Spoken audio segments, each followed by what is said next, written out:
this week I was at work and I was with a client, and we overheard this conversation that I don't think we were supposed to hear. And I definitely don't think I hid my emotion well to this. But we were both, the client and I were both on the same page. I'm at work. I shouldn't react probably how I did, but I couldn't hold it in. Were you and the client like, were you vibing? Oh yeah. Okay. And like we vibed before, and what's hilarious, we've had a very similar conversation to what we had again. Decent. So like we're like we're chilling. And so we overhear this conversation. Another client walks in and is talking to one of my coworkers about how he's frustrated, but he can't complain. Gotcha. About what? He's frustrated, but he can't complain because I'm frustrated that I have to pay. This is his words. Quote, his words. I'm frustrated. I have to pay $75 to fix this leak, but I guess I can't complain too much because they're paying me $1,800 to rent this room. Me and the client go, he didn't just say that. $1,800? $1,800 to rent a room in his residence. Good Lord. The client and I go, this is why our generation can't afford a house. Right in front of him. Right in front of him. I couldn't hold it in. The client, I was flabbergasted. The client next door who said that, was he like older, clearly? Yes. Oh, okay. Older white dude. Older white dude. I was flabbergasted. I couldn't keep it in. It just immediate reaction spewed out. I was just like, this is why my generation can't afford a house. Like, it's one of those moments where you just like have to rub your eyes and you're like, and you're the ones who act confused when we say we can't have kids. Right. And you're in what I still am like, he did not just complain about that. No way. About a $75 repair. Right. When someone's paying him $1,800 to live in his house. I'm going to say it again. A landlord is charging someone $1,800 to live in a room in their home. A room. Not even to have their own home. Make no mistake, not to have their own home. To live in a room. And then the landlord wants to go and complain about a $75 repair they have to make. Good Lord. There, that is the equivalent of being like, I want to complain because, I only ran 10 miles today, but really I wanted to run 11. And it's like, you're just trying to tell me that you ran 10 miles. Just say that, and that's fine. Just say that you don't want to fix the $75 because you don't want to. But to say like, oh, but he's paying me $1,800, it's like, cool, bro. And this is what Sweet got me. Flex. And then someone else said, I'm not going to say who it was, but someone else said, well, if I'm a landlord, I can charge what I want. I can charge what I want to clean this up. And the client and I just had to take a breather because I recently moved out of my apartment complex. Right. And I kept that pretty fucking clean. Yeah. Right? Well, you always do. It was pretty spotless. I ended up having to pay money. I had to pay money. For what? What did they say? I got charged a stove cleaning fee. $375 for a stove cleaning fee. I got charged $275 fee for paint repair. That, bro. That. And it's fixed. And this is what pissed me off. I got charged $575, which was my deposit. Yeah. My deposit was $500. I had to pay $75 just for cleaning. Just for cleaning. For no reason. Yeah. I was in that apartment all the time. Yeah. It was perfectly fine. And my boss Plus was like, pretty run down when you moved in, by the way, make no mistake. And it's off 16th Street Mall in Denver. I mean, what are we talking about here? The person, and I was telling someone about that charge at work, and for them to say, well, if I'm a landlord, I can charge what I want. To me, it just shows the disconnect between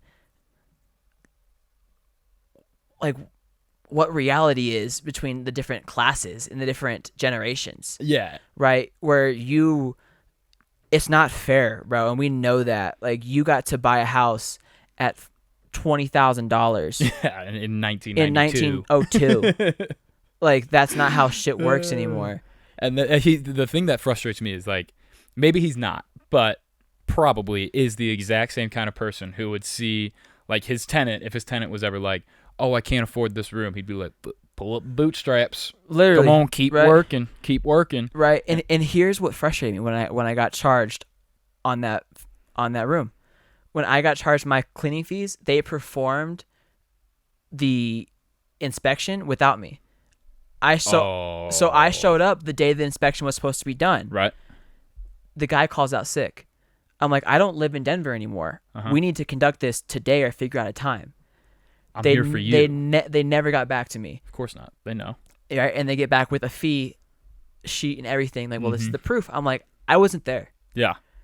I cannot approve anything. I didn't walk through with you. Like, yeah. What are you talking about? And they know that. They know they have the power that. And over then you. they say, well, just so you know, you technically don't have to be there for us to do the inspection. We can enter at any time. Exactly. We own the premises. And they pull like you signed, and then I was just like, and they're like, well, this is it's gonna. This was just so like you feel so powerless. I was like, what can I do? Right. They're like, well, if you don't pay it, it's gonna go on your renting record. Yeah. And I'm just like, that's so fucked up. Yeah. Like, you're telling me, like, if I don't pay a $75 fee, because we both know it's bullshit, and you're telling me that this can go on my renting record? Like, you sound like when I was 12 years old in school, like, this can go on your record. Like, I was like, she sounds like a school principal. Literally. That's like, exactly what's going on. It's so frustrating. It's like, it's hard in these streets, bro. It's like, my client and I were talking, and I'm like, dude, I stayed in a relationship for 6 months for free rent. That's how tough it is in these streets. Rent is that outrageous that it costs what it costs. You were like, I really don't like this guy, but I mean, it's a nice place, dude. And my client was like, oh, well, it wasn't that bad. I was like, it was bad. It was bad. It was bad, but the rent was worse. And he was horrible, but the rent was atrocious. And it's just like, dude, it just really bugged me when he said that, because I was like, that's the disconnection in generations. And that's where, honestly, there is, I think, a misunderstanding and a bit of a, how would you call it, resentment towards the older generation, because it's just like, you have my generation that we don't want to get a degree because we feel like we're getting a degree to work for somebody else. We don't want to work a corporate job because we don't want to work 5 days a week, 40, 50 hours a week to get 2 hours, to get 2 weeks of vacation time. And for like pseudo security, like we've seen with every financial crisis, like layoffs happen. So it's not even like, oh, you can have that, then you do your part and have your retirement. Like, no, we saw in 2008, plenty of people lost their retirement after working for the same company for a long time. So don't act like that's a thing. And these companies are recording record profits. Yep. Oh, well, you want to know why? Because they say inflation, but you're raising the prices of everything, and you're reducing your staffing. So, of course, you're going to record record profits. So then you're asking the people that do want to work, hey, you're going to pull 50, 60-hour weeks, and you're going to do the responsibilities that are outside your role. Right. We're not going to pay you extra. Because what do you get when you work overtime? Time and a half. We get to pay you half as much as somebody else working a full 40 hours. Exactly, which we'd rather do that than have a whole team. And it's just so, it's frustrating it's frustrating for myself. It's frustrating for my generation. Oh, yeah. You know, because we're out here working 2 jobs in school, and now school is becoming unobtainable. Right? And like there's dating, you know, dating with 2 jobs, that's a whole different, you know, conversation. Yeah. And like, we are, for a generation that is so connected, we are so alone. Because like, I was talking with my client, and I was like, you know, when I was paying rent, when I was paying rent in Denver, you almost don't want to go out because all your money is going into rent. All my money is going into that parking fee. Right. All my money is going into Wi-Fi. All my money is going into groceries. All my money is going into electricity. Yeah. You don't want to leave your house. Yeah. Because all your money is in there. Right. Yeah. You know, like I got nothing left after I pay all my bills. So I mean, and that's like. Then you want to charge me a damn fee? That's the frustrating part is like the technology is advancing. The ability to automate jobs that nobody wants to do is advancing. So we should be getting more and more leisure time. Like robots should be taking more of the work that we don't want to do. And as time has gone on, like it was like you fight to survival. Like there's no leisure time as a caveman because you're fighting for your survival. And then over time we invent new things, and it's like, okay, cool. We don't have to, you know, hammer anything into the ground. Now we have machines for that. So it's been an increase in leisure time, and then it peaked somewhere. It seems like, I mean, in the 90s, like, and it's been going down more and more since then. Like everybody, when you think of what this generation thinks of life, which is like, oh no, you go to work, you work hard, and then you come home and you raise your family. It's like, oh, you could just go to work for 9 to 5 and like comfortably raise 3 kids in a house. That sounds awesome. We're working 60 hours a week, and so there's no 9 to 5. Schedule's changing all the time. And so there is no coming home to the family at the end of the day. Your generation could have done that. We could have been there, but instead you decided to punish the poor and increase the amount of people who fall into that category and just let us struggle and act like it's a laziness thing. Exactly. And let the media say like, oh, quiet quitting. Why is this becoming such a thing? What's wrong with this generation? It's like quiet quitting is you saying, oh, we're doing the bare minimum of our jobs because that's all we have the energy for. And that's all we see in the future. Like, what's the point in working hard when, again, there's nothing on the other side of the hard work? Like one thing for myself, when that clock hits the time that my shift and my responsibility ends, I'm going home. Yeah. I am not obligated to stay any longer. No. And I make that very clear. Yeah. And it at times has kind of gotten me some pushback from management because it's just like, can you help us out? Can you continue to stay and do the right thing? Right. And it's like you're all about doing the right thing, but you won't do right by me. Yeah, you won't want hear me when exactly. I say I can't afford and raise my wage to make sure I can live comfortably and want to stay 10 minutes for you. Right. And it just and then I look at the generation above me. I look at millennials. Yeah. Being the most educated generation, and they're in positions that I can get. Mm-hmm. And I'm working towards my degree. Yeah. Where I look at that and I say, you're sitting at a position that's right above me with a master's degree. Mm-hmm.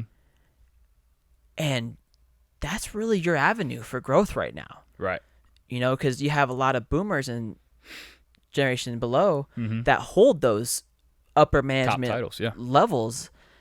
And shit, when their time comes, your time comes, and you're well educated, where's my generation going to fall? Because a lot of my generation would rather just work as a server, get the tips, right?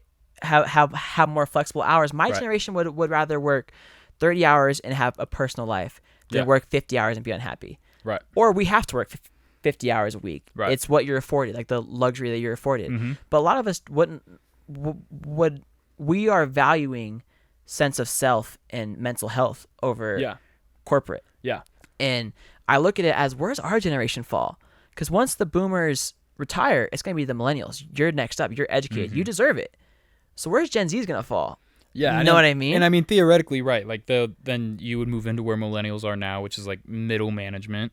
And then you'd have the boomers are gone. You move into middle management. The generation after Z, I always get confused about that. But my generation doesn't want to wait till they're 40 years old to see that. Right. That's the difference. Like the boomers don't understand. Like, again, they saw what they did, which was work until they were 65. Like then the older generation's dying off at 70.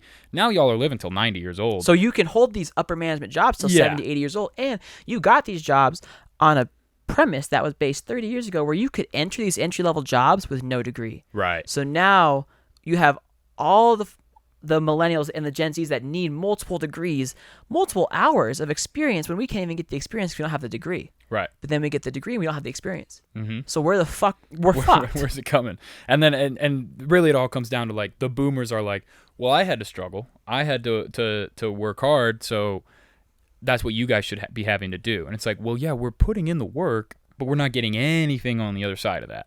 Like, again, you guys went through a time where you would be compensated equally to what you would put into the world and what you would contribute to society. And compensation matched inflation. Right, exactly. And instead, when they got to voting age and they started to get older, they got like greedy. They were like, "No, I'm not giving you any of the. We're not going to help you. And now you want to raise. We don't want social programs. And now you want to raise the voting age to 21 because 18-year-olds don't know what they're doing. Right. Okay. Now that now that the first generation ever of young people is like starting to actually vote thanks to social media, which they're also bashing everything like that. It's like very convenient. Very convenient. No, you definitely don't just. It's like, yeah, my generation's pissed off because we might have to work our whole lives because we can never afford to sustain attainable wealth. Right.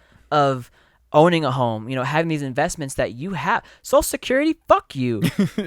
we may never have Social Security. Yeah. It's a fact. Yeah. Well, so fuck you about your social security checks. No, we're never going to see that. Yeah.